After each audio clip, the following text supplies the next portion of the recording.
ప్రభునందు చెంత ప్రియమైన దేవుని బిడ్డలారా, ఇప్పుడు మన ప్రభువును లోకరక్షకుడైన యేసుక్రీస్తు అతి శుభమైన నామమును బట్టి చేరి ఉన్న మీకు అందరికీ పేరు పేరున నా హృదయపూర్వక వందనాలు తెలియపరుస్తున్నా. ఈ వాక్యం వీక్షిస్తున్న మీకు కూడా నా హృదయపూర్వక వందనాలు తెలియపరుస్తున్నా.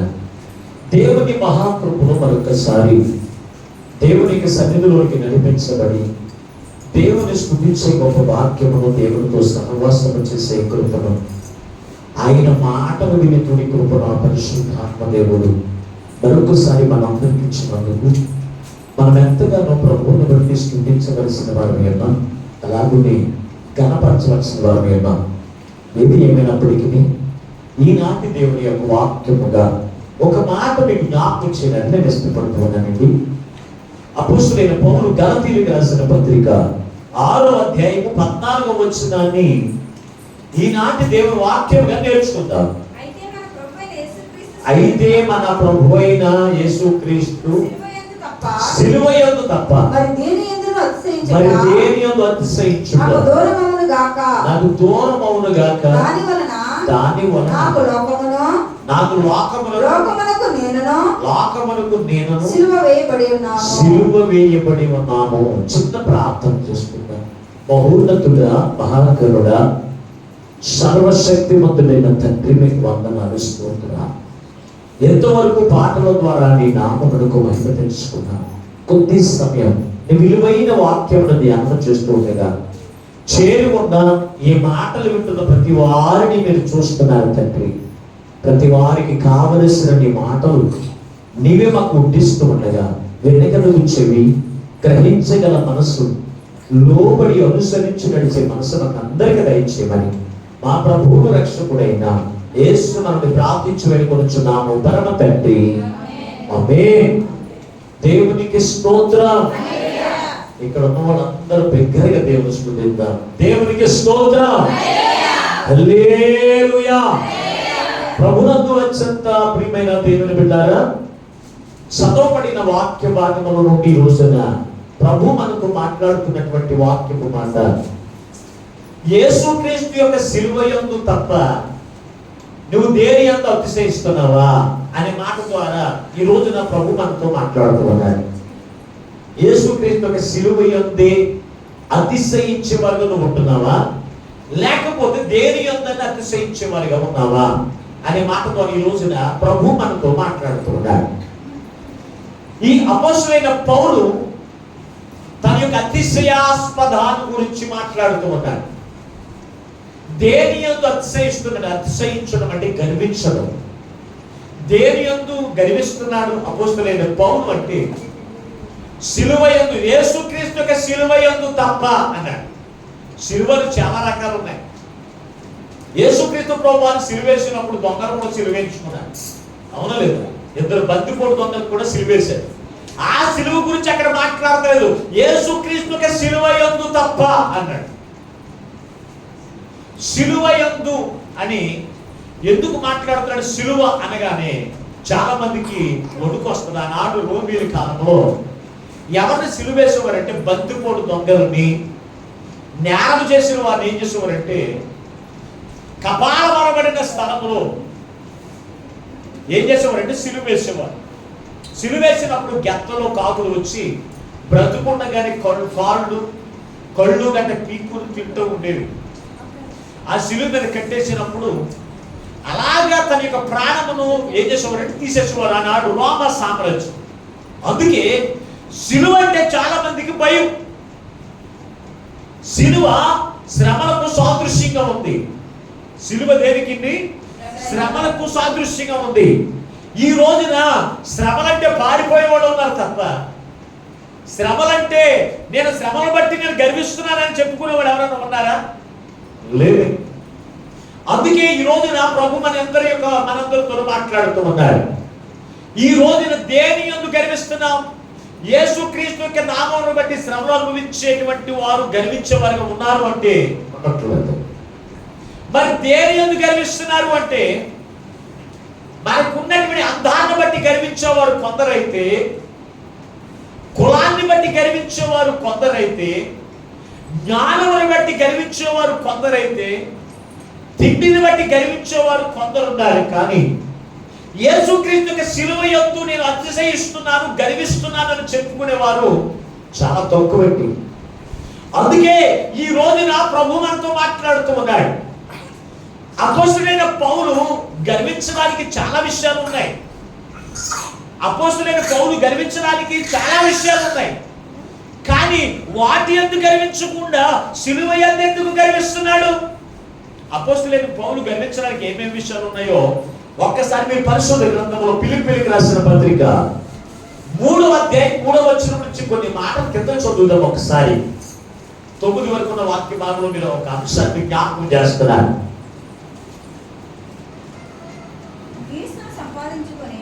క్రీస్తుని సంపాదించుకుని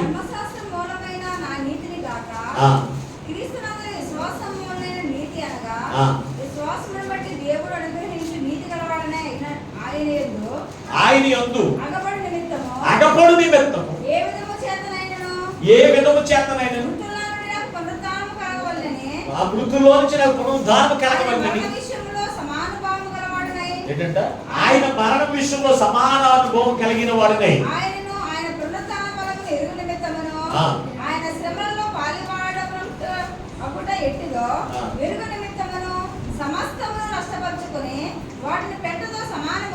ఏ వాక్యం చదువుతున్నారు? 3వ వచనం నుంచి మీరు చదివేది చివరి డైరెక్ట్ 9వ వచనం వరకు అన్నది 9కి వెళ్ళిపోయింది. శరీరము ఆస్వాదము చేసుకొనక దేవుని యొక్క ఆత్మ వలన క్రీస్తు యేసునందు అతిశయపడుతున్న మనమే కావలినంటే నేను శరీరమును ఆస్వాదము చేసుకోవచ్చును, మరి ఎక్కువ ఎవడమైనను శరీరమును ఆస్వాదము చేసుకున్న దర్శన ఎడల నేను మరీ ఎక్కువగా చేసుకోవచ్చును. 8వ దినమున సున్నతి పొందితిని, ఇశ్రాయేలు వంశము వాడనే బెన్యామీను గోత్రములో పుట్టి ఎబ్రీయుల యొక్క సంతానమైన ఎబ్రీయుడనై ధర్మశాస్త్ర విషయము పరిసయ్యుడనై ఏంటి ఆసక్తి విషయము సంఘము హింసించువాడునై ధర్మశాస్త్రము యందువలన నీతి విషయం అనిత్యుడనై ఏవేవి లాభకరమైనవో వీటన్నిటిని బట్టి ఆయన ఏం చేయవలసిన వాడు? అతిశయించవలసిన వాడు. శరీరమును బట్టి మీరు అతిశయపడుతున్నారు, కానీ మీరు అందరికంటే నేను ఎక్కువగా శరీరం విషయమే అతిశయించవలెను అన్నాడు. అంటే అపోస్తలుడైన పౌలు చాలా అందగాడండి. అపోస్తలుడైన పౌలు చాలా అందగాడండి. అయితే ఈ రోజున చాలా మంది నేను చాలా అందంగా ఉన్నానని గర్వించేవారు లేరా? అయితే నేను మరీ ఎక్కువగా శరీర విషయంలో నీకంటే నేను మరీ ఎక్కువగా నేను అతిశయించాలి, గర్వించాలి అంటున్నాడు. అంటే అయినప్పటికీ కూడా అపోస్తలుడైన పౌలు నేను చాలా అందగానే కనుక నేను ఎండలో వెళ్ళకూడదని అనుకున్నాడా? చెప్పండి. చాలా మంది ప్రార్థన కూడా రారండి, ఎండలో మారిపోతారండి, మొహం నల్లగా వచ్చేద్దని ప్రార్థన కూడా రారండి. ఆ గర్వం ఎంత గర్వం అంటే వాళ్ళకి నేను చాలా అందగెత్తిని, చాలా అందగాన్ని, ఎండలోకి వెళ్తే నేను మాడిపోతాను కనుక నేను ప్రార్థన కూడా వెళ్ళకూడదని చెప్పి ఏం చేస్తారు? ఇంత ఎండ ఉందో కనుక నేను ప్రార్థనకి వెళ్ళదని ఏం చేస్తారు? గర్వంతో చెప్పుకునే వాళ్ళు లేరా? ఇంకా మాట్లాడుతున్నాడు ఈ అపోస్తలుడైన పౌలు అంటాడు, ఇదిగో నేను హెబ్రీయుల విషయంలో హెబ్రీయుడునై. అతను కులం గురించి కానీ గోత్రం గురించి గర్వించేవాడిగా ఉన్నాడండి. చెప్పండి. అపోస్తలుడైన పౌలు సామాన్యుడి కాదు. బెన్యామీను గోత్రములో పుట్టి ఇశ్రాయేలుడైన నేను హెబ్రీయుడునై, మరలా పరిసయ్యుడనై అని ఎప్పుడన్నా అయినప్పటికీ కూడా నేను చేస్తున్నానంటే వాటిని బట్టి నేను గర్వించట్లేదు. ఈ రోజున చాలా మంది నాకు పెద్ద కులాన్ని బట్టి గర్వించేవారు లేరా? కులమేమైనా నీకు భోజనం పెడుతుందా? కులమేమైనా నీ ఆపదలు తీరుస్తుందా? మరి ఎందుకు నీకు అంత గర్వం?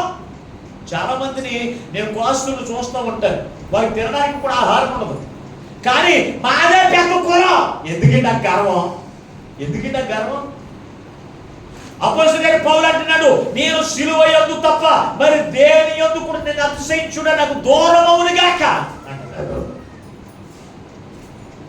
హెబ్రీయుడనే ధర్మశాస్త్ర విషయంలో అనిత్యుడనై ధర్మశాస్త్రమును గమాలేయులు ఇక పాదముల దగ్గర క్షుణ్ణంగా నేర్చుకున్నటువంటి వ్యక్తి ఎవరో తెలుసా? అపోస్తలుడైన పౌలు. అంత నేర్చుకున్నా నేనెంత గొప్పవాణ్ణి, నేను గొప్ప ధర్మశాస్త్రం అంత కూడా నాకేం తెలుసు అని ఎప్పుడైనా గర్వించాడా? లేదే. మరి ఈ రోజున చాలా మంది సేవకులకు ఏమంటారు తెలుసా? నాకే వాక్యం తెలుసు, ఇంకెవరికి వాక్యం తెలవదని గర్వించేవాడు లేరా? నేనే బాగా పాడగలను పాటలు, ఎవరికి పాటలు రావు, నేను లేకపోతే సరైన పాటలు ఉండవు అని గర్వించేవాడు లేరా? ఉన్నారండి. నేనే వాక్యము చెప్పగలను, నేనే పాటలు చక్కగా పాడగలను, నేనే చక్కగా ప్రార్థన చేయగలను, నేను ప్రార్థన చేయకపోతే మందిరంలో ప్రార్థనలే నిలిచిపోతాయి అని గర్వించేవారు లేరా? అందుకే అపోస్తలుడైన పౌలు అంటున్నాడు, అతను గర్వించడానికి చాలా విషయాలు ఉన్నాయి. రోమా సామ్రాజ్యంలో అతను గొప్ప ఉద్యోగం చేస్తున్నటువంటి వాడండి. అతని దగ్గర ఇదిగో ఈడ్చుకుని వచ్చేందుకు ఇశ్రాయేలుని దేవుని ప్రజలందరూ దేవుని వెంబడించి వాళ్ళకు ఈడ్చుకుని వచ్చేందుకు రండి అంటే అనేకమైన సైన్యం కూడా వస్తున్నారండి. అతను అధికారి కాదా? ఆ ఉద్యోగం బట్టి మనం గర్వించాడా? ఈ రోజున మనకి చిన్న ఉద్యోగం ఉంటే గర్వం అండి. కాలు మీద కాలు తీయి పాస్టర్ గారు ఎదుర్కొంటా. మనకి చిన్న ఉద్యోగం ఉంటే ఎక్కడ తీయో కాలు మీద కాలేసుకుని మాట్లాడుతున్నా. దేని బట్టి అంటే నువ్వు ఉద్యోగం బట్టి గర్విస్తున్నావు, పొలం ఉందని గర్విస్తున్నావు, లేకపోతే కనుక నువ్వు పెద్ద కులమని గర్విస్తున్నావు, పెద్ద అందగాడివి అందగత్తువని నువ్వు గర్విస్తున్నావేమో. ఆ వాటన్నిటికీ నాకు దూరం అవ్వదుగా. కానీ అపోస్తలుడైన పౌలు ఎందుకు చెప్తున్నాడు? అపోస్తలుడైన పౌలుకు ఉన్నటువంటి క్వాలిటీస్, గర్వించడానికి ఉండవలసిన అర్హతలు చాలా ఉన్నాయి. అవేమన్నా అవన్నీ నీకు ఎప్పుడైనా ఉన్నాయా? కానీ మనం ఏం చేస్తాం? వెర్రవీగిపోతూ ఉంటున్నాం, వెర్రవీగిపోతున్నాం దేవుని బిడ్డారా. అందుకే ప్రభు మనతో మాట్లాడుతున్నాడు. అపోస్తలుడైన పౌలు గర్వించడానికి అనేకమైన ఉన్నవి, కానీ వాటిని అన్నింటినీ కూడా దేవునితో సమానంగా ఇచ్చాడండి. పెంటతో సమానంగా క్రీస్తుని సంపాదించుకునే విషయము నేను వాటన్నిటిని పెంటతో సమానంగా ఇచ్చానంటున్నాడు దేవుని బిడ్డారా. ఎంచి ఎందుకు ఎంచాడు? సిలువ ఎందుకు అతిశయిస్తున్నాడు చెప్పండి ఒకసారి. ఇప్పుడు మన వాక్యం మనం చూడగలిగితే సిలువ యందు అపోస్తలుడైన పౌలు అతిశయించడానికి గల కారణం ఏమో ఉంది. ఒకే ఒక కారణం. ఒకసారి ఎఫెసీ పత్రిక 2వ అధ్యాయం 16వ వచనం చదవండి. అపోస్తలుడైన పౌలు ఎఫెసీయులకు రాసిన పత్రిక 2వ అధ్యాయం 16వ వచనం. తన సిలువ వలన ఆ ద్వేషమును సంహరించి దాని ద్వారా మీరిద్దరిని ఏక శరీరులుగా చేసి దేవునితో సమాధాన పరచవలనని ఎలాగూ చేసిన కనుక ఆయనే మనకు సమాధాన కారకుడై ఉన్నాడు. చాలు. ఇక్కడ సిలువ చేసిన పని ఏంటి? యేసుక్రీస్తు ప్రభువు ఇక్కడ సిలువ చేసిన పని ఏంటి అంటే ఏం కొట్టేసిందంట? ఏం కొట్టేసింది? అది ద్వేషమును సంహరించింది. ఏంటి ద్వేషం అంటే? ప్రతి మానవుడు కూడా తన పాపముల చేత అపరాధముల చేత నింపబడి దేవుని మాట చొప్పున చేయకుండా, దేవుని మాట ప్రకారంగా నడుచుకోకుండా, దేవుని మాట ప్రకారంగా ప్రవర్తించకుండా జీవిస్తున్న ప్రతి ఒక్క మానవుడు కూడా దేవుని మాటకు అవిధేయుడిగా ఉన్నాడని చెప్పి దేవుడేమో యేసు దేవాది దేవుడిగా ఉన్న తండ్రిగా ఉన్నటువంటి యెహోవా దేవుడు ఏం చేశాడు అంటే కనుక ఏం చేశాడు తెలుసా? పిల్లలందరినీ కూడా వదిలేసి మాట్లాడటం మానేశాడు. జకర్యా గ్రంథం మలాకి గ్రంథం నుంచి ఎవరితో మాట్లాడటం మానేశాడు? మలాకి గ్రంథం నుంచి ఎవరితో మాట్లాడటం మానేశాడు? దేవుని ప్రజలతో మాట్లాడటం మానేశాడు. మానేసి ఏం చేశాడంటే ద్వేషం ఏర్పడిపోయింది. ఈయన ప్రజల్ని వారికి ఊపిరించి, వారికి ఆరోగ్యం ఇచ్చి, వారికి కావలసినవన్నీ కూడా ఇస్తూ ఉంటే నా మాట ప్రకారంగా చేయట్లేదు, నా మాట ప్రకారంగా చేయకుండా పాపము తలంపులతో, పాపము ఆలోచనలతో, పాపము జీవితంలో వారు జీవిస్తూ ఉండి నరకానికి పోతున్నారే అని ఒక ద్వేషం ఏర్పడినప్పుడు యేసుక్రీస్తు ప్రభు వారు తండ్రి అయిన దేవుడే కుమారుని రూపంలో మరణానికి వచ్చాడు.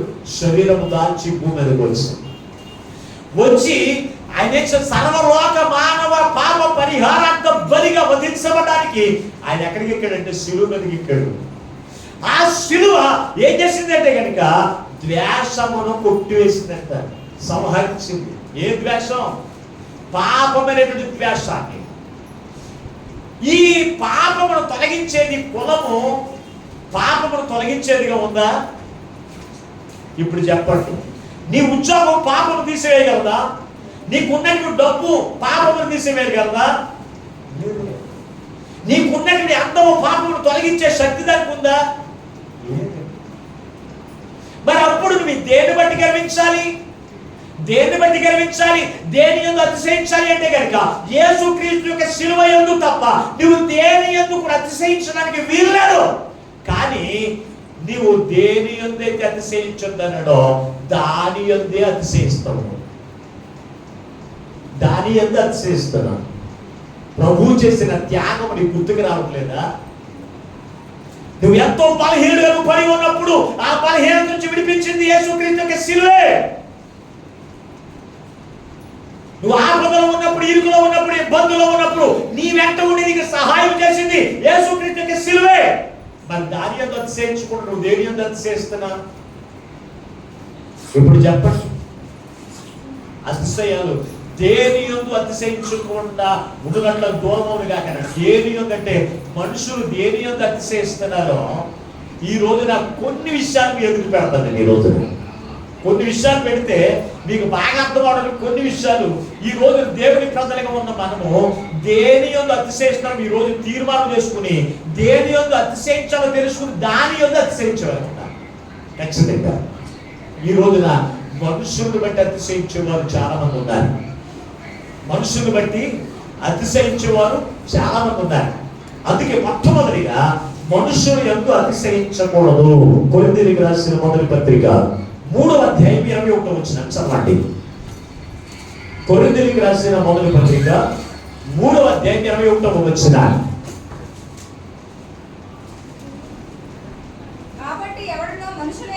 కాబట్టి ఎవడును మనుషులు యందు అతిశయింపకూడదు. సమస్తమును మీవి. ఇక్కడ చాలా చక్కని మాట రాశాడు. ఆ మాట రాసి ఇంకా కిందకే మాట్లాడు. ఒకసారి చదవండి. పౌలైనను అపోలైనను కేఫాయినను లోకమైనను జీవమైనను మరణమైనను ప్రస్తుతమంతన్నవి అయినను. చాలు. ఇంకా కొరింథీయులకు రాసిన మొదటి పత్రిక 1వ అధ్యాయం 12వ వచనం కూడా చదవండి. 1వ అధ్యాయం 12వ వచనం.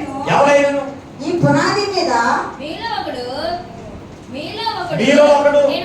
నేను పౌలు వాడిని, నేను అపోలో వాడిని, మరి ఒకడు నేను కేఫవాడిని, ఇంకొకడు నేను క్రీస్తు వాడిని చెప్పుకొచ్చున్నారని నా తాపత్రయం. చాలండి, వదిలేండి. ఇంకా మీరు ఇక్కడ మనం చూడగలిగితే ఇక్కడ చెప్పుకునేటువంటి మాటలు మనుషుల యందు మనం అతిశయించకూడదు అంట. మనుషుల యందు ఎవరి గురించి? నేనేమో పౌలు వాడిని చెప్పుకున్నానండి. అపోస్తలుడైన పౌలు ఈ కొరింథీ సంఘస్థులు ఏమనుకున్నారంటే నేను పౌలు వాడిని. పౌలు చాలా గొప్పోడు. పౌలు చాలా గొప్పోడు. అనేకమైన ప్రాంతాలు తిరిగాడు, అనేకమైన సంఘాలు కట్టాడు. అపోస్తలుడైన పౌలు చాలా మందిని రక్షించాడు కనుక నేను పౌలు వాడిని చెప్పుకున్నారంట. కొందరేమో కెఫావాడిని అని చెప్పుకున్నారంట. కొందరేమో క్రీస్తు అని చెప్పుకున్నారంట. అయితే చెప్పుకోవడం వల్ల, గర్వించడం వల్ల ఉపయోగం ఏంటి? నేను దేవుని యొక్క కుమారుణ్ణి, క్రీస్తు నాతో ఉన్నాడు, నాకు తోడై ఉన్నాడని చెప్పుకుంటే గొడవలేదు. అపోస్తలుడైన పౌలు తోడుగా ఉంటాడా? కెఫా తోడుగా ఉంటాడా? ఈరోజు చాలా మంది ఏం చెప్పుకుంటారు తెలుసా? నేను చంద్రబాబు నాయుడు వాడిని, నేను పవన్ కళ్యాణ్ వాడిని, నేను జగన్ వాడిని, నేను చిరంజీవి వాడిని అని చెప్పుకుంటారు. వీళ్ళకి ఆపదొస్తే వాళ్ళు ఏమన్నా సహాయం ఏం చేస్తారంటారా? ఈరోజు చాలా మంది రాజకీయవేత్తలు చేసే పని ఏంటో తెలుసా? అలా చెప్పుకుని అప్పులు పోలైపోయి తెప్పలు పడిన వాళ్ళు ఉన్నారు. వాళ్ళ కొరకు ప్రాణాలు పెట్టినా కానీ వాళ్ళ దగ్గరికి వచ్చి చూడడానికి కూడా రారు. వస్తారంటారా? మరి అటువంటిప్పుడు చెప్పుకోవడం ఎందుకండి? ఇప్పుడు చెప్పండి. కొంతమంది అంటారు, ఇదిగో మా ఓడి ఎంతమంది తెలుసా, మా కుటుంబీకులు 100 మంది అండి అంటారు. నీకు ఆపద వచ్చినప్పుడు, నీ కష్టంలో వచ్చినప్పుడు, నువ్వు దుఃఖంలో ఉన్నప్పుడు, ఇబ్బందులో వచ్చినప్పుడు వాళ్ళు ఏమైనా వచ్చి నేను ఏమైనా ఆదరిస్తారా? మాట్లాడరండి. కానీ ముందు ప్రాధాన్యత ఎవరికి ఇస్తారు? ఇప్పుడు చెప్పండి, మనుషుల యందు అతిశయించేవారే. అందుకే ఈ రోజున ఇదిగో నాకు ఎంతమంది ఉన్నారనుకుంటా, ఎంతమంది నీకు కష్టం వచ్చినప్పుడు, ఆపద వచ్చినప్పుడు, ఇబ్బందులు వచ్చినప్పుడు వాళ్ళు ఏమైనా నీకు పరిగెత్తులు రాగలరా? నువ్వు కష్టంలో ఉన్నా, బలహీనతలో ఉన్నా, శోధనలో ఉన్నా, ఇరుకులో ఉన్నా, ఇబ్బందులో ఉన్నా, దేవుడు ఎప్పుడు కూడా నీతోనే ఉంటాడండి. అటువంటి క్రీస్తు యందు అతిశయించడం మానేసి మనుషుల యందు అతిశయించడం ఏంటి? బుద్ధి లేకపోతేను. ఇప్పుడు చెప్పండి, అతిశయించువాడు ఎవరి యందు అతిశయించాలి? కొందరైతే రథములను బట్టి, కొందరైతే గుర్రములను బట్టి అతిశయించుతుంది. కానీ మనమైతే మనము కలిగి ఉన్న క్రీస్తు నిమిత్తం అతిశయించేవారిగా ఉండాలి. నాకెంతమంది ఉన్నారు నాకు తోడు, నా దేవుని ప్రజలు ఎంతమంది ఉన్నారని చెప్పుకునే వరకు ఉండాలంటే అది చెప్పుకోవడానికి నీకు మనసు ఉండట్లేదు. అందుకే ఈ రోజున ప్రభు మనతో మాట్లాడుతున్నాడు. దేవుని బిడ్డలారా, అతిశయించువాడు ఇదిగో నేను సిలువ యందు తప్ప నేను దేని యందు అతిశయించుడు నాకు దూరమవును గాక. ఆ తీర్మానం ఖచ్చితంగా ఉండాలి నీకు. ఖచ్చితంగా అపోజిట్ పౌరులు ఒకటే కాదు, నువ్వు కూడా తీర్మానం చేసుకోవాలి. ఏమన్నా తెలుసా? నాకు దేవుడు నాతో ఉంటే చాలు, నేను దేవుడిని కలిగి ఉన్నాను. నాకు కష్టంలోను, ఇరుకుల్లోను, ఇబ్బందుల్లోను, బలహీనతలో ఆయన నాతో ఉన్నాడు కనుక ఆయన నాకుంటే చాలు అనుకోవాలి. కానీ మనం ఏం చేయం? అది మనకు ఉండదు. మనం దేని బట్టి అతిశయిస్తాం? మనుషులను బట్టి. నువ్వు దెబ్బలాట వెళ్తే ఒక్కొక్కరు ఎంతమంది వచ్చేస్తారు తెలుసా? ఎంతమంది వస్తారు? ఒక్కొక్కరు ఎవరినన్నా కొట్టేసి వచ్చేయడానికి వీడు వెనకాల 100 మంది వచ్చారు. 100 మంది వచ్చేస్తారు. వీడు కూడా ఎందుకు దెబ్బలాట్లకి వెళ్తాడు తెలుసా? వెనకాల 100 మంది ఉన్నారని వెళ్తాడు వీడు. అంతమంది దెబ్బలాట్లకి ఎవరు లేకపోతే వెళ్తాడు వీడు. వీడిని కొట్టేది ఎవరు రాలనుకుంటే ఎవరి మీద దెబ్బలాట ఆడతాడు వీడు. మాట్లాడరే. ఒక్కొక్కరు ఇంట్లో ఆడవాళ్ళు కూడా అంతే. 10 మంది ఆడవాళ్ళు ఉన్న వాళ్ళు మీరు దెబ్బలాటకి వెళ్ళమనండి.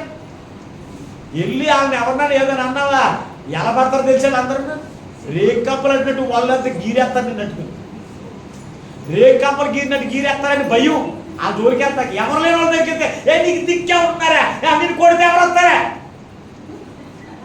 ఈ ఎవరి మీదకి వెళ్తారా? జనాలు లేని వాళ్ళు అంటేనే. కానీ వాళ్ళందరూ ఉన్న దానికంటే దేవుడు నీతో ఉంటే చాలండి. దావీదు ఒక్క రోజున యుద్ధానికి బయలుదేరుతూ ఉంటే అప్పుడు అన్నాడు, అతని దగ్గర సైన్యాధిపతి ఒకడు ఉన్నాడు. అతని పేరు ఎవరో తెలుసా? యోవాబు. మన దగ్గర లక్షల కొలుదే సకల విద్య విజ్ఞత కలిగిన వారు ఎంతమంది ఉన్నారో లెక్కేసిరా అన్నాడు. అప్పుడు యోవాబు అంటాడు, అయ్యా మనకున్న సైన్యం కంటే 100 రెట్లు సైన్యం, పరలోక సైన్యాన్ని దేవుడు మనకి ఇచ్చాడు కదా, ఈ సైన్యంతో మనకు లెక్కే ఉందని నేను చెప్తున్నాను లెక్క వెళ్ళి లెక్కేశాడు. శత్రువుల సైన్యం కంటే సైన్యం చాలా ఎక్కువ ఉన్నప్పుడు అనుకున్నాడట. మన వ్యాపార ఎల్లుతులు జయించేద్దాం అనుకున్నాడట. ఎల్లుడికి దేవతతో వచ్చింది, మొత్తుతుంది. లక్షల దేవుడి ప్రజలందరూ కూడా చచ్చిపోతున్న శత్రువులకి చేతులు ఓడిపోతానే ఉన్నా. చచ్చిపోతా ఉన్నప్పుడు గుర్తుకొచ్చిందంట. అప్పుడు అనుకున్నానంటే నేను ఈ సైన్యాన్ని చూసుకుని నేను ఎంత గర్వించానా, ఈ సైన్యాన్ని చూసుకుని నేను గర్వించానా. అప్పుడు దేవుని సన్నిధిలో ఉండయ్యా నేను పొరపాటు చేశానయ్యా, ఇదిగో ఇప్పుడు వరకు నీతో ఉన్నవాడిని కానీ, నీ మీద ఆధారపడేవాడిని కానీ, ఇప్పుడు నాకు ఉన్నటువంటి సైన్యాన్ని చూసుకున్నానయ్యా, నాకు ఉన్నటువంటి జనం మీద బలం అనుకున్నాను. కానీ వారు కూడా అపజయం అవుతాయి కనుక అయ్యా నన్ను, నా కుటుంబాన్ని నన్ను నాశనం చేయి, కానీ ఇశ్రాయేలు ప్రజలు మాత్రం ఏమి చేయొద్దయ్యా, ఆ సైన్యం ఏమి సంపొద్దయ్యని దేవుని దగ్గర ప్రాధేయపడినప్పుడంట అప్పుడు దేవుని యొక్క హస్తం వారి మీద నుంచి దొరికింది. దేవునికి స్తోత్రం. మరి జీవితంలో మందల వేసుకుని జనం మీదకి వెళ్తాం కాదు. మందలను బట్టి మనం గర్వించడం కాదు. దేవుని బిడ్డారా, ఎంతమంది అందరికంటే అందుకే అన్నాడు, ఒంటరి వాడే 1000 మంది అన్నావు. ఏమంటాడండి? నేనున్నానులే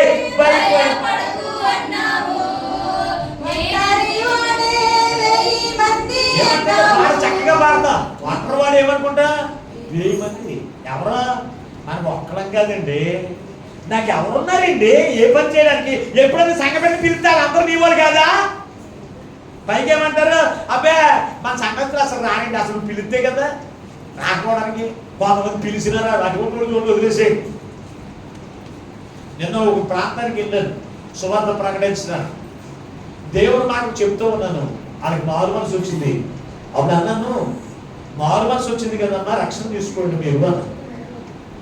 అప్పుడు ఆమె అంటుంది, మా ఈ ఇంటి పక్కన ఏమన్నా ఆయన చూస్తే నాకు అసలు బాప్తిస్మం తీసుకోవాలనిపిస్తలేదు తింటాను.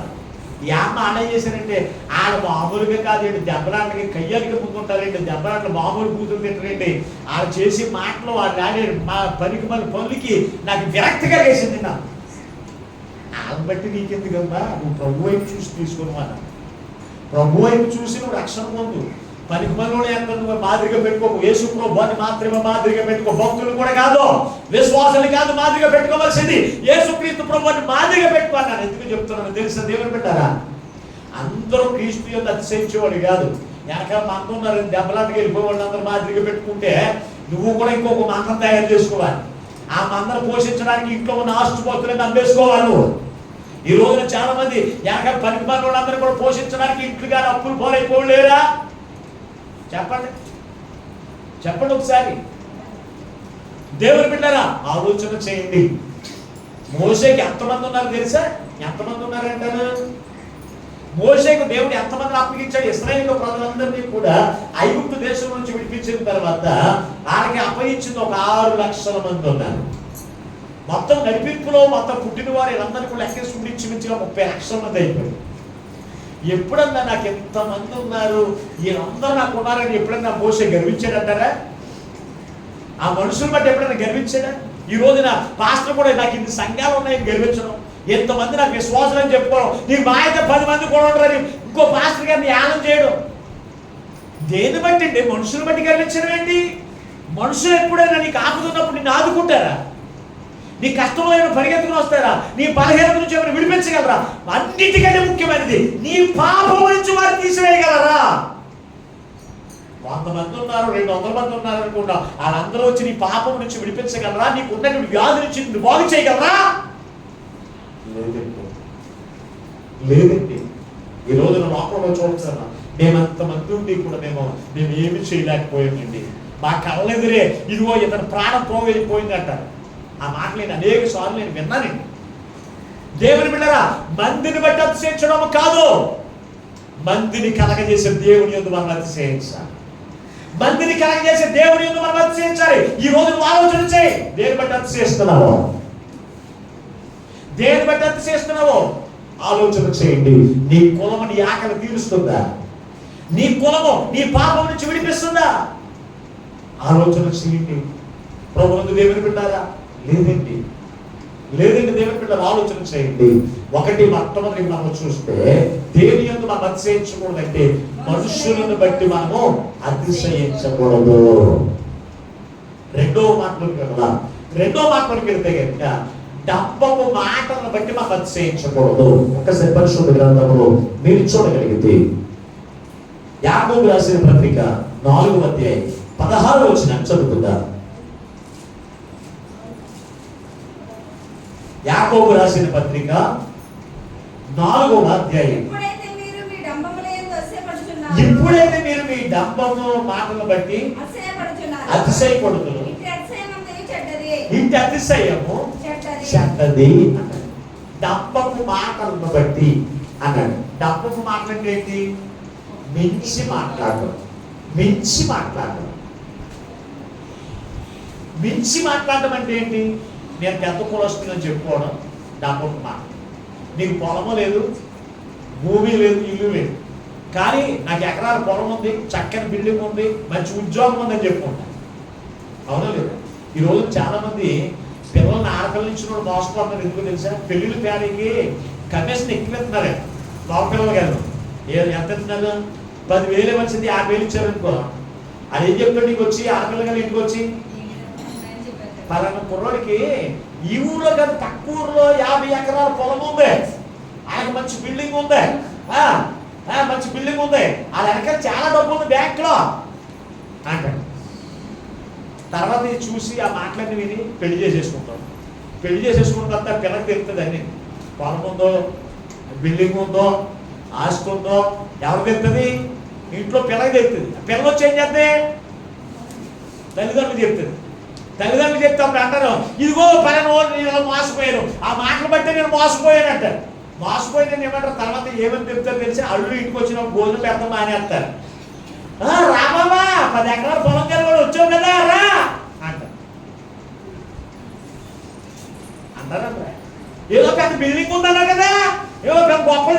నీకు ఇది భోజనం తినాలనిపిస్తుంది. ఇంకా మీకు ఆ మాట ఇంకా అర్థం అవడానికి ఇంకా చూడండి సార్, కీర్తన 52వ కీర్తన 7వ చరణం చదవండి ఒకసారి. 52వ కీర్తన 7వ చరణం. ఇదిగో దేవుణ్ణి దుర్గముగా ఉంచుకొనక చదవండి. వీడే చెప్పుకొనొచ్చు వాడిని చూసి ఏం చేస్తారంట? ఏమని చెప్పుకుంటారంట? ఇదిగో నాకు పొలం ఉందని బలపరుచుకున్నావు కదా, పొలం ఉందంటేనే కదా నీకు 10 లక్షలు ఇచ్చారు. గవర్నమెంట్ ఉద్యోగం ఉందంటేనే కదా నీకు 10 లక్షలు ఇచ్చారు. కట్ట ఉద్యోగం లేకపోతే నువ్వు 10 లక్షలు ఇస్తావా? గెలిచి కట్టమెట్టి ఏం చేస్తాడు? అప్పుడు ఉద్యోగం సంపాదించుకోవడం చూడటమో, లేకపోతే ఇల్లు కట్టుకోవడానికో, వ్యాపారం చేయడానికి చూడటానికి. అందుకే అక్కడ రాశాడండి, చెప్పుకొని వాళ్ళారా ఏంటి, దేవుణ్ణి ఆశ్రమంగా చేసుకోకుండా, దేవుని యొక్క అతిశయించకుండా, ఇదిగో నాకు పొలం ఉంది, నాకు పొట్టలు ఉన్నాయి, నాకు ఉద్యోగం ఉంది, నాకు మేడలు ఉన్నాయి, నాకు మిత్రులు ఉన్నాయి, లేని దాన్ని ఉన్నామని చెప్పుకుని వాళ్ళారా. ఏమంటాడు అక్కడ? చెప్పుకుని వాళ్ళారా మీరేం చేస్తారు? సిగ్గు నొందుదురు అంటాడు. తెలిసిన వాళ్ళు సిగ్గుపడకపోతే ఏం చేస్తారు?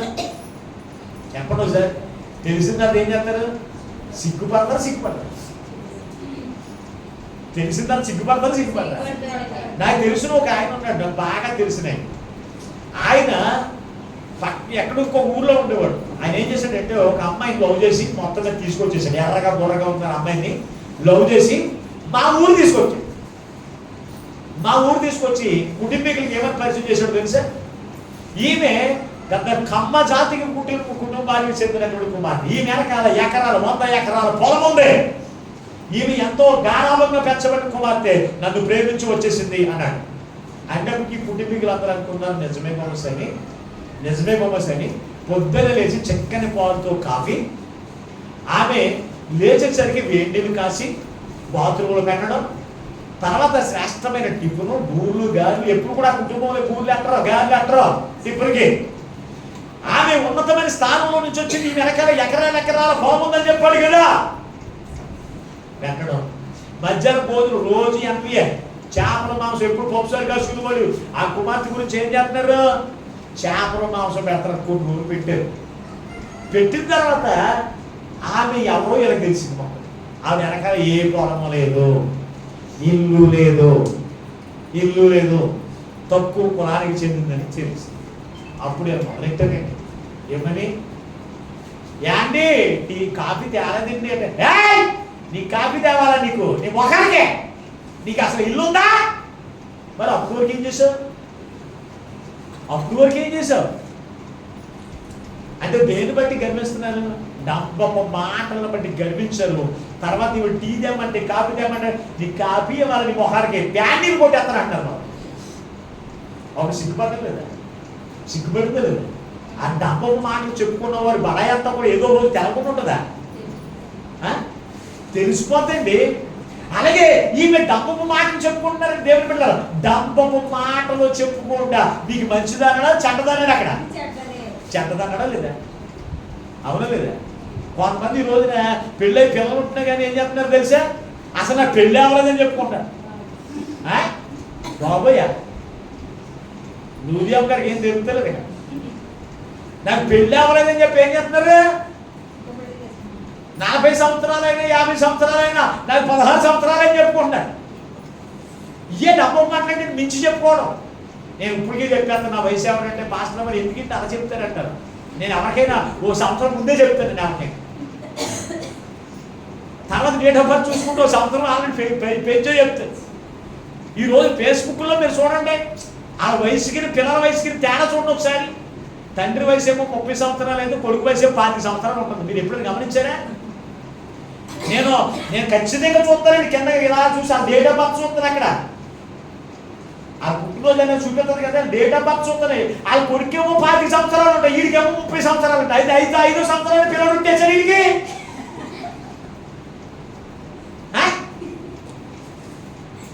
ఎవరికి తెలవదండి. ఇయ్యే డమ్మం మాట్లాడి తీయే ఇవి మంచిదని చెప్పాడా? తెలిసిందా? సిగ్గుపడరా?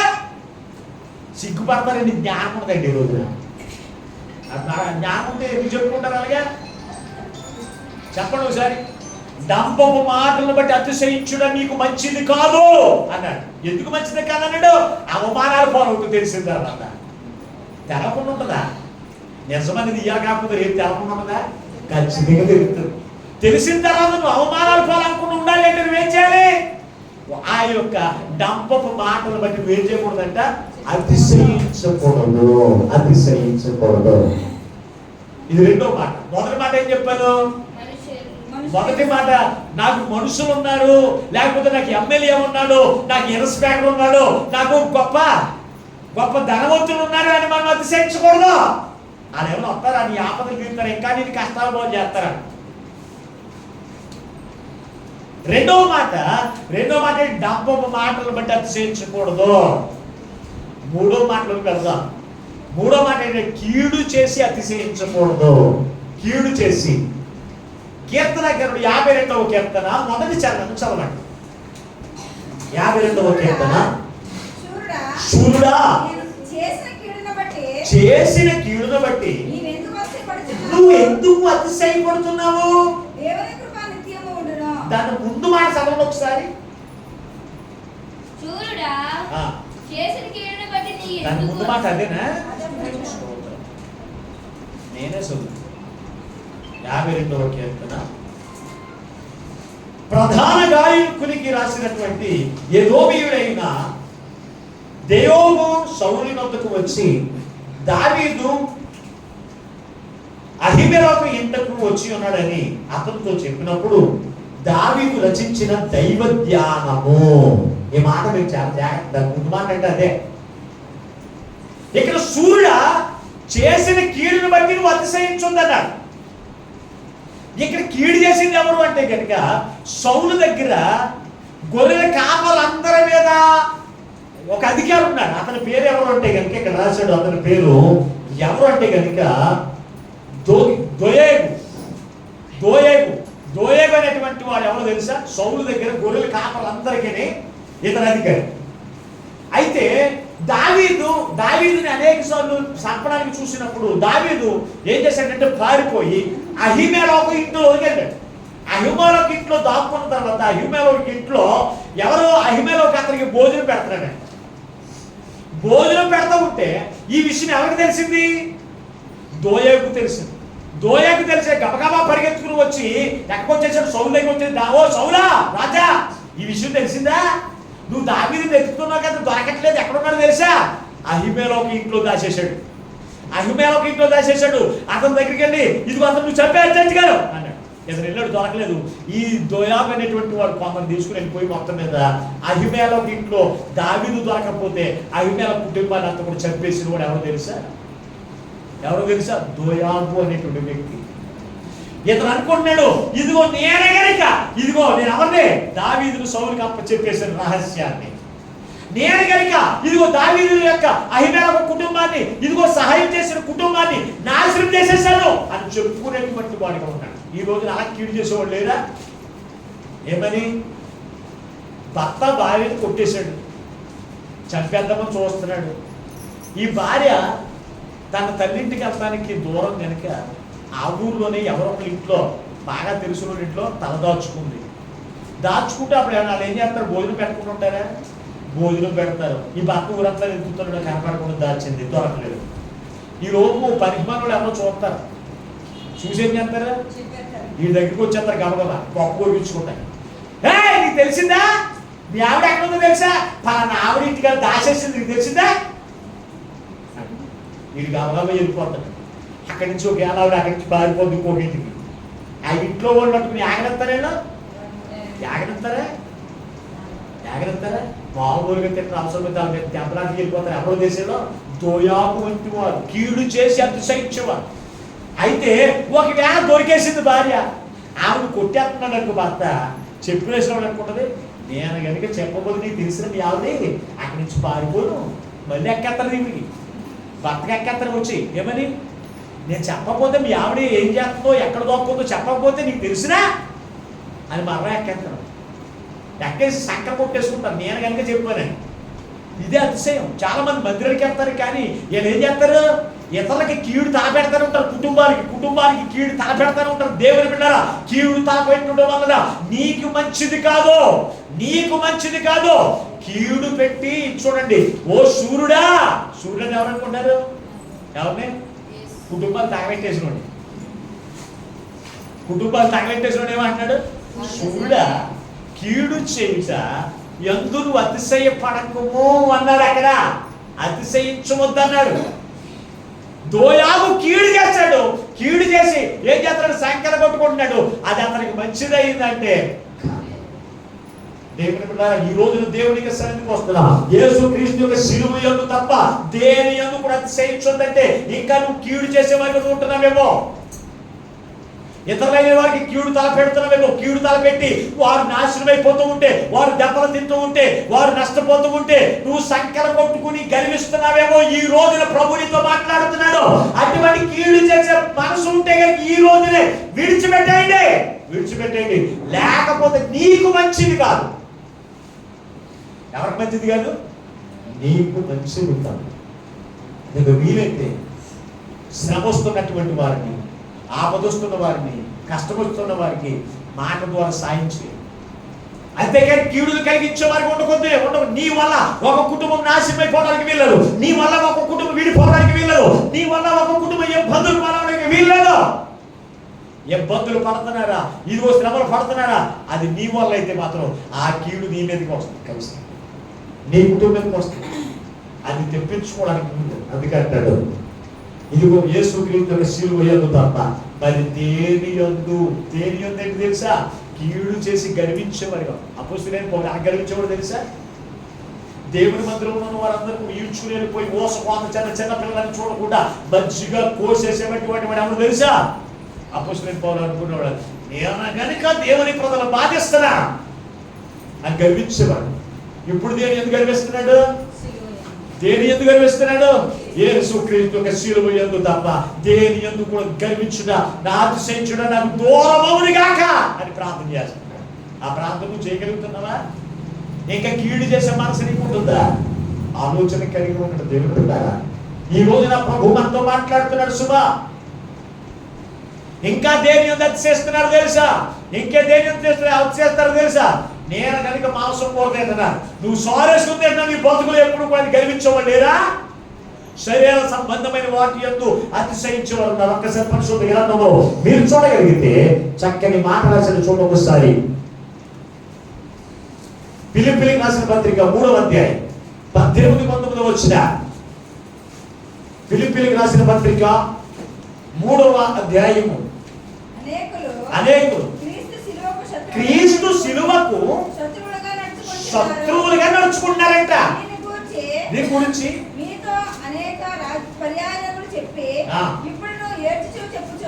ఇప్పుడు నీ ఏడ్చుచు చెప్తున్నాను, నాశనమే వారి అంతం. ఎక్కడ చూడండి, వారి కడుపే వారి దేవుడు, వారు సిగ్గుపడవలసిన సంగతులు యందు అతిశయపడుతున్నారు. దేని యందు? కడుపే వారి దేవుడు అంట. ఏంటది? రాజుగారు ఏంటది? కడుపే వారి దేవుడు. ఈ మాట ఇంకా మీకు అర్థం అవడానికి, బాగా అర్థం అవడానికి ఇంకో సందర్భాన్ని ఎదురు పెడతాను. సమూయేలు మొదటి గ్రంథం 2వ అధ్యాయంలోనికి రండి.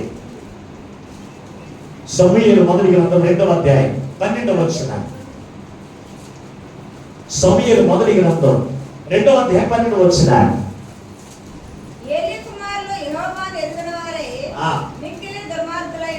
మిక్కిలి దుర్మార్గులై ఉండిరి. ఏమనగా ఎవడైనా బలి పశువును వధించిన మీదట మాంసం ఉడుకుచుండగా యాజకుని వారు 3 ముండ్లుగా కుంకుని తీసుకుని వచ్చి గొలుసులో గాని, తపెల్లో గాని, గోన్లో గాని, పొట్టలో గాని అది గుచ్చినప్పుడు మీరు ఇంటికి వెళ్తారు, చదవండి. ఆ సందర్భం మీరు చదవండి. ఏలికి కుమారులు ఉన్నారు. ఏలి కుమారులు దేవుణ్ణి అడగరంట. ఏంటంటే ఏలి ఎవరు? దైవజనుడు పిల్లలు దేవుణ్ణి అడగపోతే మీరు బుద్ధి లేకపోతే, దైవజనుడి పిల్లలకి ప్రార్థన రాకపోవడం ఏంటి? దైవజనుడి పిల్లలకి పాటలు పాడటం రాకపోవడం ఏంటి? ఏలి కుమారుని కంట ఎందుకు రావట్లేదు అంటే ప్రార్థన జరుగుతుంటేనంటే ఇక్కడ ఏం చేసేవారంటే మాంసం కూర తినేవారంటే ఒక్కోసారి. ఎక్కడ దేవుని మందిరంలో ఎవరన్నా బొల్లు అర్పించేవారు, మొక్కుకుంటారు కదా. మొక్కున్నప్పుడు దేవుని మందిరంలో మేకపోతుని గొర్రెపోతులు పోసినప్పుడు అంట ఏంటి ముందు దేవునికి తెస్తారు. ఏంటి దేవుతో అప్పుడు 3 కోణాలు కలిగినటువంటి ఒక ఊసం ఉంటాయి, ఊసంతో తయారు చేయబడి అవి వెళ్ళి అలా గుచ్చుతారంట. గుచ్చినవి ఆ మాంసం ముందు దైవజనుడికి ఇచ్చారు. ఆ మాంసం ముందు దైవజనుడికి ఇచ్చేయడానికి తీసేవారు. తీస్తే ఇక్కడ అందరూ ప్రార్థన చేస్తూ ఉంటే ఏలి కుమారులు ఏం చేసేవారు? తిండి, మాంసం అని తిండి వారు కడిపేవాడు దేవుడు. ఈ రోజున దేవుని మందిరంలో ప్రార్థన జరుగుతూ ఉంటే, దేవుని మందిరంలో అందరూ పాటలు పాడుతూ ఉంటే, దేవుని మందిరంలో అందరూ వాక్యం వింటూ ఉంటే, దేవుని మందిరంలో అందరూ దేవునికి బొల్లు అర్పిస్తూ ఉంటే, ఇదిగో చాలా మంది ఇంటి దగ్గర ఏం చేస్తున్నారు? మాంసం కూర వండుకుని తినేవాళ్ళేరా. యామా ప్రార్థనకి రాలేదే అంటే ఇంటికాడ బిర్యానీ వండుకుంటున్నానండి ఈ రోజున. దేవునికి స్తోత్రం, హల్లెలూయా. అటువంటి వారందరూ కూడా దేవునికంట సిలువకు శత్రువులు అన్నారు అక్కడ. నేను చెప్పట్లేదండి, ఇందాక చదివి వాక్యం ఉంది చూడండి. అటువంటి వారిని గురించి నేను కన్నీరు కాచి నేను ప్రార్థన చేస్తున్నాను అంటున్నాడు. దేవుని మందిరంలో ప్రార్థన జరుగుతూ ఉంటే, దేవుని మందిరంలో ఆరాధన జరుగుతూ ఉంటే నీ కడుపేనే దేవుడు. కడుపునే పూజిస్తావా? ఎప్పుడును కడుపులో ఏమి అంతామనే పనే కొంతమందికి. కొట్టేస్తాడు దేవుని స్తోత్రం. బయటికి గుగ్గులు లేదు, ఎక్కడ కొట్టేసినా దేవుని స్తోత్రం, హల్లెలూయా. దేవుడు మనతో మాట్లాడుతున్న ప్రతి మాటను కూడా మనం అర్థం చేసుకోవాలి. వారి కొడిపేవాడు దేవుడు. ఏలి కుమారులు పతనమైపోవడానికి కాదు, ఏలి దేవుని పని చేస్తూ ఉంటే ఏలి కుమారులు మాత్రం విందులో మాంసం విందులో కూర్చోవడం బుద్ధి లేకపోతే. అలాగే ఈ రోజు దేవుని మందిరంలో ఆయన రక్తం చేత కడగబడ్డా, ఆయన యొక్క ఆత్మ చేత నింపబడ్డా, ఆయన యొక్క బలాలను తీసుకున్న నీవు దేవుని మందిరంలో ప్రార్థన జరుగుతూ ఉంటే ఇంటి దగ్గర మాంసం కూరలోనికి తింటే సాయంత్రం వండుకోలేవా? మాట్లాడరే. సాయంత్రం బిర్యానీ వండుకుంటే ఏమైనా ప్రమాదమా? లేకపోతే తెల్లారి వండుకుంటే ఏమైనా ప్రమాదమా? మా కుటుంబం పొద్దున్నే టిఫిన్ కూడా వండుకోమండి. మీకు ఆ విషయం తెలుసా? యాజకుడు కుటుంబం మా ఇంట్లో ఎవరు కూడా ఇప్పటికీ కూడా వచ్చిన వాళ్ళు ఎవరన్నా అడగండి, మా కొడుకులు కానీ పిల్లలు కానీ కూతురు కానీ ఎవరన్నా అడగండి, ఎవరైనా టిఫిన్ చేసి టిఫిన్ తినొచ్చామంటే అప్పుడు నన్ను అడగండి. ఆదివారం ఎవరైనా ఒకవేళ ప్రార్థన అయిన తర్వాత ప్రేమతో ఎవరైనా పెడితే తింటాం, లేకపోతే వండుకున్న తర్వాత తింటాం తప్ప అప్పుడు మాకు ఆకలి అవ్వదండి. దేవుని స్తోత్రం. అసలు భోజనం మీద ఉండదండి మాకు ఎప్పుడు కూడా. మా దేవుడు ఎవరో? మా కొడుకు కాదు దేవుడు. ఎవరో? ఎవరో? క్రీస్తు శిలువ యందు తప్ప దేని యందు కూడా అతిశయించడం మాకు దూరం అవునుగా. కానీ ఆ తీర్మానంతోనే ఉంటాం కనుక ఈ రోజుకి కూడా మేము తొందరగా బయలుదేరి ఎక్కడో అక్కడే మేము గమనాలు పరిగెత్తున్న దేవుడి మందిరానికి వచ్చి దేవుడి పని ఎందుకు చేస్తామో తెలుసా? మేము అతిశయించేది మా కొడుకు కాదండి, మాకు దేవుడు. అతిశయించేది మా కొడుకు కాదండి, దేవుడు మాకు. ఎవరో? క్రీస్తు మాకు దేవుడు అయి ఉన్నాడు. ఆయన మాత్రమే ఆరాధిస్తాం, ఆయన మాత్రమే ఆరాధిస్తాం. అందుకే అంటాడు అపోస్తలుడైన పౌలు అంటాడు, శరీర సంబంధమైన వాటి యందు మీరు ఏం చేస్తున్నారు? అతిశయపడుతున్నారు. వారి కొడుపే వారి దేవుడు. ఇదిగో అటువంటి వారిని కూర్చి నేను ఇదిగో దేవుని ఎదురు కన్నీరు కార్చి నేను ప్రార్థన చేస్తున్నాను. నేను ఈ రోజున దేవునికి సన్నిధిలో ఎప్పుడు ఎవరి గురించి ప్రార్థన చేస్తాను తెలుసా? దేవుని మందిరంలో ప్రార్థన జరుగుతూ ఉంటే ఇంటి దగ్గర ఫంక్షన్లు తిరుగుతూ ఉంటారు. లేకపోతే భోజనం తిందామా, ఏ బిర్యానీ తిందామని తిరుగుతారు. కొంతమంది ఇంటి దగ్గర వండుకుని తినేటువంటి వారి గురించి కన్నీరు కార్చి నేను ప్రార్థన చేస్తూనే ఉంటాను. అపోస్తలుడైన పౌలు వారి ఆ సంగతి నువ్వు గుర్తెరుగుతున్నావా? నా గురించి పాస్ట్ గా నేను అనుకుంటున్నావేమో. నువ్వు నరకానికి పోతే నీవు బాధపడదు, నీ దైవజనుడికి ఇష్టపడదు. మన పిల్లలు కష్టాల పనులు వస్తే మనకి ఇష్టమా? మన పిల్లలు బాధపడుతూ ఉంటే మనం చూడగలమా? కానీ మన పిల్లలు అంటారు, ఒక్కొక్కరు అంటారు, నేను ఏమైపోతే నీకెందుకు, నేను ఎలా నడుచుకుంటే నీకెందుకు, నా జీవితం ఏమైపోతే నాకెందుకు అనేటువంటి దరిద్రంలో కొంతమంది. అలాగే సేవకులు కూడా అంటారు, మేమేమైపోతే మాకెందుకండి, మేము ప్రార్థన కొడితే మీరు చెప్పండి 2 మాటలు, లేకపోతే మేము ఇంటి దగ్గర బిర్యానీ తింటే మీకెందుకో, మేము మాంసం కూర తింటే మీకెందుకో, ఏం తింటే మీకెందుకో అని చెప్పేటువంటి కొందరు ఉంటారు. అందరూ కాదండి. నువ్వు కొనిపే దేవుడు కాదండి, నీకు కలగ చేసిన దేవుడే నీకు దేవుడు. నీ బలహీనత నుంచి తొలగించే దేవుడే నీ దేవుడు. నీ కష్టంలో ఆదుకునేవాడు, నీ అవసరంలో ఇబ్బందుల్లో ఆదుకునే దేవుడు కనుక ఆయన ఎదురు అతిశయించాలి తప్ప నువ్వు లోకంలో ఉన్నటువంటి దేవుని యందు కూడా అతిశయించుడు నీకు దూరం అవునుగా కానీ ప్రార్థన చేయాలి ఖచ్చితంగా. దేవుని బిడ్డలారా, చాలా జాగ్రత్త, చాలా విషయాలు ఉన్నాయి మీతో పంచుకోవడానికి. కానీ అన్నవేళలో పాస్టర్గా మమ్మల్ని పట్టుకుని వదలట్లేదని చెప్పి ఇంటికాడ ఎక్కడ తిట్టుకుంటారని నేను కొంచెం కుదిర్చుకుంటే నీకు అర్థమైన శైలి చెప్పుకుంటూ వెళ్ళిపోతా ఉన్నాను. ఇంకా కొందరు దేవుని బిడ్డ పరిశుద్ధ గ్రంథం చూస్తే ఇంకా కట్టిన దాన్ని బట్టి అతిశయించేవారు కొందరు ఉంటారు. దానియేలు గ్రంథం 4వ అధ్యాయం 30 వచనం చదువుకుంటారు. దానియేలు గ్రంథం 4వ అధ్యాయం 30 వచనం. దానియేలు గ్రంథం 4వ అధ్యాయం 30 వచనం. రాజు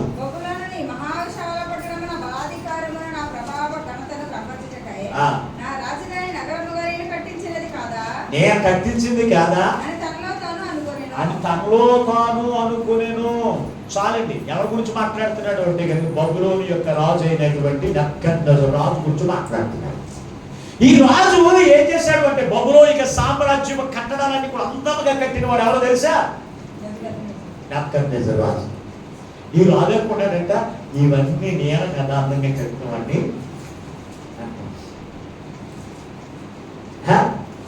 ఇవన్నీ నేను కదా, నేను కనుక కట్టగలిగాను, నేను కనుక ఎత్తు బిల్డింగ్ కట్టగలిగాను, నేను కనుక ఈ యొక్క బిజ్జీలు కట్టగలిగాను, నేను కనుక దేవుడి మందిరాన్ని కట్టగలిగాను, నేను కనుక ఇల్లు కట్టగలిగాను కోట్ల రూపాయలు పెట్టి.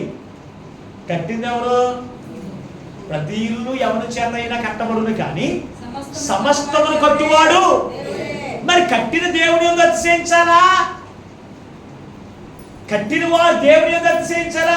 మేస్త్రి గారిని బట్టి అతిశయించాలా? ఇప్పుడు చెప్పండి. కొంతమంది ఇల్లు కట్టుకుంటారండి, ఇల్లు కట్టుకుంటారు, మేస్త్రిని కేకేసి ఏం చేస్తారో తెలుసా?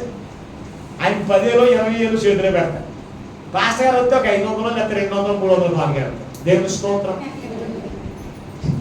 అంటే ఇప్పుడు ఇందులో ఎవరు కనపరిచినట్టు, ఎవరిని బట్టి కనిపించినట్టు మీరే చెప్పండి. ఎవరు కట్టారు? మేస్త్రి గారు కట్టారు. దేవుడు ఇవ్వకుండా కట్టేస్తాడా మేస్త్రి? దేవుడు నీకు ఇల్లు కట్టుకునే సామర్థ్యం నీవు ఇవ్వకపోతే నువ్వు ఇల్లు కట్టగలవా? మరి ఇప్పుడు ఎవరిని బట్టి మనం అతిశయించాలి? నువ్వు అంటారు మన బ్యాచ్ అంతా మేస్త్రి బ్యాచ్. దేవుని స్తోత్రం. హల్లెలూయా. మీరు చూడండి, అంజలి చూడండి, దేవుని అడగండి ప్రజల్ని. ఆ ప్రోగ్రామ్ చేసి పంతులు గారికి కేకేసి ఆవు రేట్ ఎంతో ఆవు రేట్ ఇచ్చేస్తారా? రాజుగారు ఇస్తారా? ఎవరా? ఆవుని గిరగిర తిప్పి ఒక ఆవుని అతనికి ఇవ్వాలి. ఆవు ఖరీదు ఎంత అయితే అంత ఇచ్చారు. 15,000 నాకు ఇప్పుడు 50,000 ఉన్నాయి ఆవులో. వాళ్ళు ఇచ్చారు పాస్టర్ గారు వచ్చిన పేడ గడిగారు కదా. దేవుని స్తోత్రం. పేడ గడికేమో పాస్టర్ గారికేనే, ఆవు ఖరీదేమో పంతులు గారి. దేవుని స్తోత్రం. మన ప్రజలు కూడా అడగలుగుతారు. ఏది నేను గోడగానే చెప్పట్లేదండి. నువ్వు దేని యందు అతిశయిస్తున్నావు, నువ్వు దేని యందు గర్విస్తున్నావు, మీకు అర్థం అవడానికి చెప్తున్నానండి ఆ విషయాన్ని.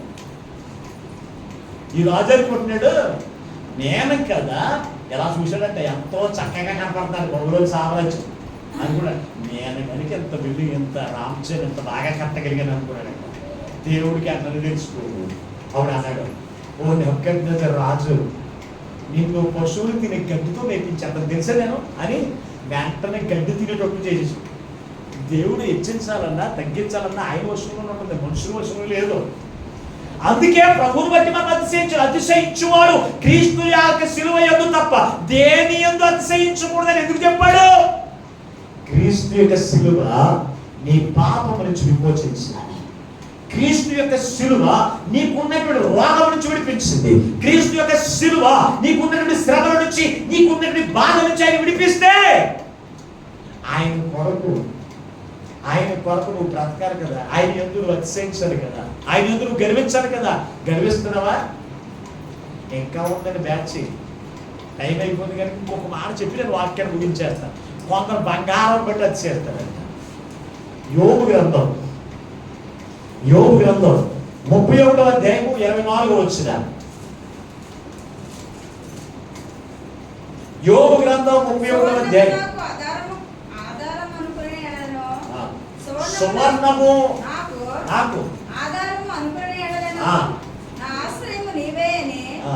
మేల్మి బంగారంతో నేను చెప్పిన ఎడలను నా ఆస్తి గొప్పదని గాని నా చేతికి విస్తారము సొత్తు దొరికినని గాని నేను సంతోషించిన ఎడలను సూర్యుడు ప్రకాశించినప్పుడు నేను అతనినే గాని చంద్రుడు మిక్కిలి కాంతి కలిగి నడుచుచుండగా అతనినే గాని నా హృదయం రహస్యంగా ప్రేరేపింపబడి వారి తట్టు చూచి నా నోరు ముద్దు పెట్టినను పరమనున్న నా దేవునికి నేను వేషధారిణి అగుదు అన్నాడు. ఎవరి గురించి ఇక్కడ మాట్లాడాడు? యోగు బంగారం చాలా ఉంది, యోగుకి బంగారం చాలా ఉంది. కానీ సువర్ణము అంటే ఏంటో తెలుసా? బంగారము. సువర్ణము అంటే బంగారము, మేలిమి బంగారం. ఇంత బంగారం, నా బంగారం బట్టి నేను అతిశయించిన ఎడలా, ఆ బంగారం బట్టి నేను గర్వించిన ఎడలా నా దేవుడి దృష్టికి నేను ఏమవుతాను అన్నాడు? వేషధారిని అవును అన్నాడు. ఈ రోజున ఎవరికైనా బంగారం, నాకు ముందు బంగారం, కొంతమంది ఏం చేస్తారు? మెడల నిండా బంగారం, చేతుల నిండా బంగారం, చెవుల నిండా, తల నిండా బంగారం పెట్టుకుని ఏం చేస్తారు? ఇప్పుడు బంగారం లేని వాళ్ళు ఏం చేస్తారు? నకిలీ బంగారం పెట్టుకుని తిరుగుతారు ఫంక్షన్లో. ఇప్పుడు బంగారం దాచేసుకుంటున్నారు. ఏం పెట్టుకుంటున్నారు? నకిలీ. నకిలీ వాడుతున్నారు తప్ప ఎవరు ఒరిజినల్ వాడతలేదు. ఎందుకంటే ఎవరు లేపేస్తారో తెలియదు. నీకు తెలియకుండానే నీ పక్కన ఉండే, నీ పక్కన ఉన్న బంగారం లేపేస్తున్నాడు. అంటే నాకెంత బంగారం ఉందని నువ్వు అతిశయిస్తేనంట నువ్వేమై ఉన్నావు? వేషధారికి, దేవుడి దృష్టికి వేషధారివై ఉన్నావు అన్నాడు. వేషధారి. ఈ బంగారం, ఈ లోకంలో ఉన్న సమస్తం అన్ని కూడా లైమైపోయి ఒక రోజు ఎప్పుడు కూడా లైము కాకుండా చేసేది ఏడు తెలుసా? ఈ బంగారం కాదు, మన బంగారమైన యేసుక్రీస్తు యొక్క మాటలు. ఇప్పుడు మనకి ఏది ముఖ్యం? ఇప్పుడు చెప్పండి, బంగారం ముఖ్యమా, దేవుని మాటలు ముఖ్యమా? అబద్ధం ఆడకుండా చెప్పండి. కొంతమంది ప్రాంతరిక రాని ఇంట్లో బంగారం ఉంటేను,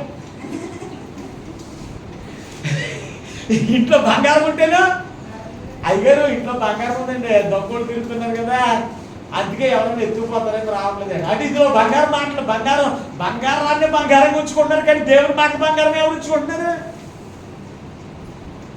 యేసయ్యా బంగారు, యేసయ్యా, యేసయ్యా బంగారు, యేసయ్యా. ఏ పాట పాడతారు అంతే, ఇది పాట పాడతారు అంతే. యేసయ్య బంగారు, యేసయ్య అనుకుంటారు, కానీ ఆయన బంగారంగా చూడరు, మట్టిగా చూస్తారు. అందుకే ప్రభు మనతో మాట్లాడుతున్నాడు. దేవుని పిల్లరా, అందుకే ప్రభు మనతో మాట్లాడు. బంగారం బట్టి నువ్వు అతిశయించకూడదు. చాలా విషయాలు ఉన్నాయి ఇప్పుడు మీరు నేర్చుకున్న విషయాల్లో. ఒకటి, అందమును బట్టి గర్వించకూడదు. అందమును బట్టి గర్వించకూడదు. ఉద్యోగమును బట్టి గర్వించకూడదు. వెనకాల 10 మంది 100 మంది ఉన్నారని గర్వించకూడదు. ఇంకా దేని గురించి? ఇతరులకి కీడు చేసి నువ్వు గర్వించకూడదు. తిండి నీకు బాగా రోజు మాసుకొని తింటున్నావు, ఎదరు సారేసుకుని తింటున్నారని వారిని చూసి నువ్వు గర్వించకూడదు. ఇంకా కట్టడాలు, నీవే బిల్డింగ్ కట్టుకున్నావు, ఇదిగో ఇంకా నువ్వు పాకలోనే ఉన్నావని వారిని బట్టి గర్వించకూడదు. దేవుని పిల్లారా, మరి ఎవరిని బట్టి గర్వించాలి? క్రీస్తు యొక్క శిలువ యందు తప్ప దేని యందు గర్వించుడు, నాకు అతిశయించుడు నాకు దూరమవును గాక అంటున్నాడు. ఒక్కసారి మీరు పరిశీలన చేయండి. ఈ రోజున దేని యందు అన్నాడు. దేని యందు కొన్ని మాటలు మీకు చెప్పారు, చాలా విషయం నేర్చుకున్నారు. ఇప్పుడు దేని యందు గర్విస్తున్నారో ఒక్కసారి ఈ రోజున ఈ ప్రభు అంటున్నాడు. నేను చెప్పట్లేదు, ఏమన్నా పరిశుద్ధ గ్రంథంలో ఒక మాట చదువు వాక్యం ముగించేసుకుందా. గాంధీ పత్రిక 6వ అధ్యాయం 4వ వచనం చదువుకుందా. 6వ అధ్యాయం 4వ వచనం. ప్రతివాడు తాను చేయు పనిని పరీక్షించి చూచుకోవాలి. అప్పుడు ఇతరులను బట్టి కాక తనను బట్టి తనకు అతిశయము. ఎవరిని బట్టి? తనను అంటే ఎవరు? దేవుని బట్టే అతిశయించాలి. దేవుని బట్టి మనం అతిశయించాలంట. అతిశయం దేని బట్టి? అందుకే ప్రతి వాడు కూడా తను తాను ఏం చేయాలంట? పరీక్షించుకోవాలి. ఇప్పుడు వరకు నువ్వు పరీక్షించుకోలేదు. నువ్వు దేని బట్టి గర్విస్తున్నావో ఈ రోజును పరీక్షించుకోండి. నువ్వు దేని బట్టి గర్విస్తున్నావు? నీ అందమును బట్ట, నీకు వెనకాల ఉన్న జనాన్ని బట్ట, లేకపోతే నీకు ఉన్నటువంటి బంగారమును బట్ట, లేకపోతే ఇతరులకి కీడు చేసి గర్విస్తున్నావా? లేకపోతే నువ్వు కనుక కట్టడాలు కట్టామని గర్విస్తున్నావా? ఇవన్నీ కూడా నువ్వు ఒకసారి ఆలోచన చేస్తే, లేకపోతే నీ డబ్బు మాటలను బట్టి నువ్వు గర్విస్తున్నావా? వీటిని బట్టి నీకు నువ్వే పరిశీలించుకుని వీటి యందు తప్ప దేని యందు అతిశయించాలి? నీ కొరకు ప్రాణం పెట్టిన క్రీస్తు యందు అతిశయించాలి. నీ పాపము నుంచి నీ శాపము నుంచి విడిపించిన క్రీస్తు యందు అతిశయించాలి. నీకున్న రోగము నుంచి, నీకున్న రుగ్మత నుంచి తొలగించిన క్రీస్తు యందు అతిశయించాలి. అందుకే యేసుక్రీస్తు ప్రభువు సిలువ వేయబడ్డాడు. ఆ సిలువ యందు మనం గర్వించాలి తప్ప మనం శ్రమలు పడవలసిన పని మనకు లేవు. మనందరి కొరకు ఆయన ఎందుకు శ్రమ పడ్డాడు? సిలువ శ్రమ. నువ్వు మరలా సిలువ శ్రమ పడతావని కాదు, ఆ సిలువకు నువ్వు మేకులు కొట్టుకుంటావని. ఏమని? ఇప్పుడు మూల వచ్చిన మీరు చూస్తే చక్కని మాట అన్నమాట. ఇదిగో ఇది నిమిత్తమే కదా, ఏదనగా ఇదిగో నేను సిలువ యందు తప్ప మరి దేని యందు అతిశయించుట నాకు దూరం అవును గాక అని చెప్పి ఇప్పుడు రెండో మాటలోకి వెళ్ళాలి. రెండో మాట చెప్పడానికి టైం సరిపోదు కనుక చదివేసి వదిలేదు. ఏమన్నా రాశాడు? దాని వలన నాకు లోకమునకు నేను సిలువ వేయబడ్డాం అన్నాడు. లోకాన్నంతా కూడా ఎక్కడ వేసేసాడు?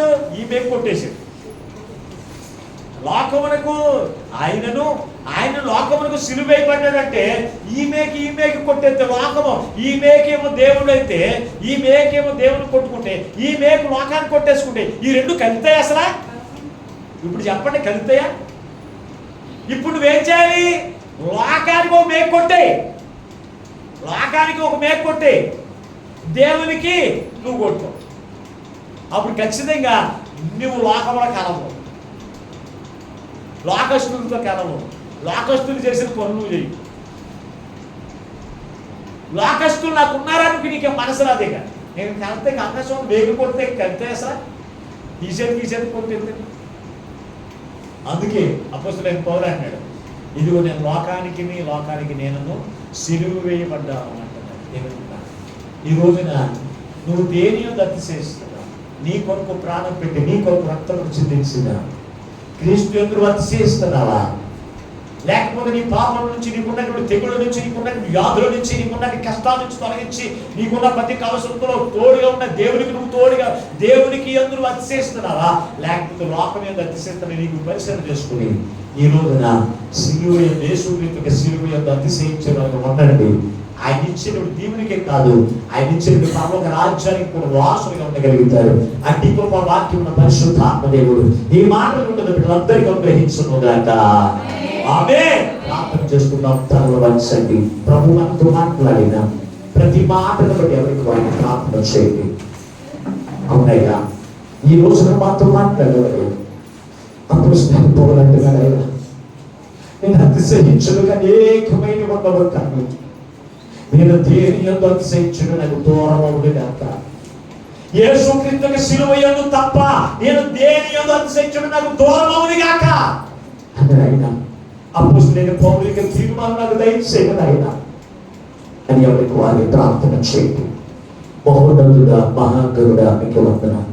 ఎంతవరకు మీ అమూల్యమైన మాటలు చెప్తాను. నీవే మాతో మాట్లాడు. వ్యర్థపడిన నీ మాటలు ఏ విధంగా కూడా వ్యర్థమని విడిచిపెట్టకుండా ప్రతి వారి హృదయంలో నీరు పెట్టు ఫలింప చేయమని మాతో మాట్లాడి మమ్మల్ని బలపరిచిన యేసు నుండి ప్రార్థించి వెళ్ళుచున్నాము పరమ తండ్రి. ఆమేన్.